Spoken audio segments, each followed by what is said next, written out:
So today we're back in the podcast. Today we are live. Wait a minute. Small talk on a small couch. So our code is just Felix Rose. Sorry, I'm stopping. I'm having stage fright. Dun, dun, dun. It's okay. Hello, mga padaba. So today we will be questioning you how your adult life is.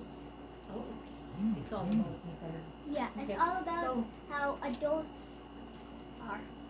So my first question, what is your favorite childhood memory? The good ones, of course, because it's your favorite.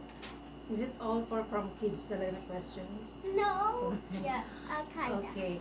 It's for the Marami. Pero, ayun, meron akong top 1. Number 1. Yung bata ako, kami, magkakapatid, meron kasi sa katabi naming bahay, kalapit, meron dun building, yung mulinuhan, tinatawag, mulinuhan or gilingan ng mga rice. So you do the rice like planting rice? No, sa planting. Yung ginigiling. You yung used to muling- work as a planting? Pag nagiling na yung rice na yun doon, yung mga tinatawag na pasi, mapupunta sa labas, gabundok yun, doon, ginagawa namin mga bata, tinatumbling na namin yun. Yun yung fun para sa amin, yung growing up. Memories ko. Isn't rice like make it itchy? No, syempre mag-take shower naman kami pagkagabi. Kahit poor kayo, meron kami shower. Wow! Okay. Clap. Next, how many questions is that ba? Ako na lang kayo magbasa niya. Let me see. Question. Yeah. Are you sure you know how to read? Okay, go. Yes. What do you like to do for fun? Fun. For me, fun is music, making songs, fun. Like in your free time.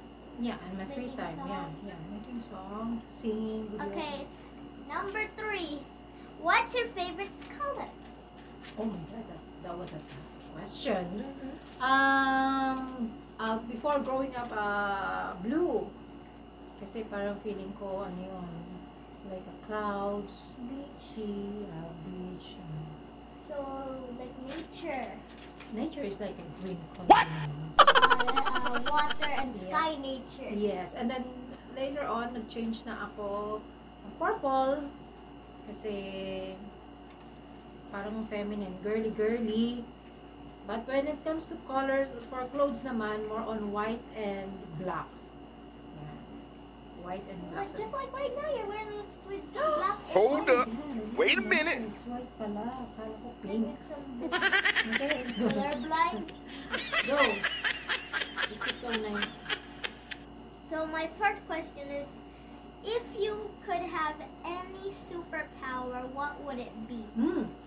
Kung merong Superman, meron ding gusto ko maging Superwoman para naririnig ko rin yung mga hinaing or naririnig ko yung humihingi ng tulong tapos nilipad Help. na lang ako. Yes, help. Like, as a mom, yan, nagiging Superwoman ako kasi meron tumatawag sa bahay. No. I'm done! Tapos na tayo!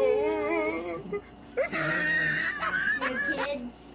Yes, my kids. That's always the top one. That's your always Yes. saving thing. Of course. And But I can wash my butt now. that's not you. That's just a blind items. It's a secret. So Go I'm next. blind? Anak, it's no. I have a work. So I'm blind. No, it's a blind items name. Huh? I didn't Question give mark. the name. The exact name. Oh, Okay. question. Go. Okay, my 5th question is, what's your favorite movie? Movie, Done. Titanic. That was fast. That was fast. Yeah, kasi yun yung lagi yung ano ko pinaka-top ko. Meron pang Okay. isa pero nakalimutan ko yung ano. 6, what's your favorite food? Food. Pinaka-top is pancit canton, gisado. Okay, my 7th question, what's your favorite fruit? Apple, of course, you know. So that's your top talaga. Yes Nothing po. else. Meron, grapes, pero mas, sabi mo isa lang, one. Okay, go. Kasi it's ano na, 8. My question 8. If you could meet anyone, who would it be? Musician or singer, Avril Lavigne, Michelle Branch, Only Pink, one. Avril Lavigne. Oh, go. Okay. The 9. Okay, Do you name. always get mad? Oh, Like as an adult? yes, but not always. With like some Right stress sparkles? now, I'm going to get mad na. Starting to annoy if I'm not going to finish my work. So it's make it faster. Go, baby. Just Okay. kidding. The last question, last and final question. If you could Second talk to your past self, what's the first thing you will say? Wow. What kind of question is that? Oh, I don't know, it's just Wow. my curiosity.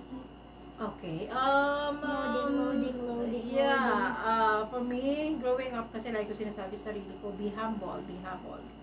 Now, gusto ko sabihin sa younger version ko is, be patient and don't be scared na magkamali ka. Kasi the more na nagkamali ka, the more na natututo ka, at mas lalong dumadami yung experience mo or lessons mo from kamalian. Yun. Diba lahat ko naman sinasabi sa inyo? Huwag matatakot magkamali. See? Okay. So that's all, guys, for today's podcast on Small Talk on a Small Couch. See you in the next podcast. In the next podcast, Just Bellix Rose here will questions me as a life as a kid. So see you in the next podcast, guys. Bye.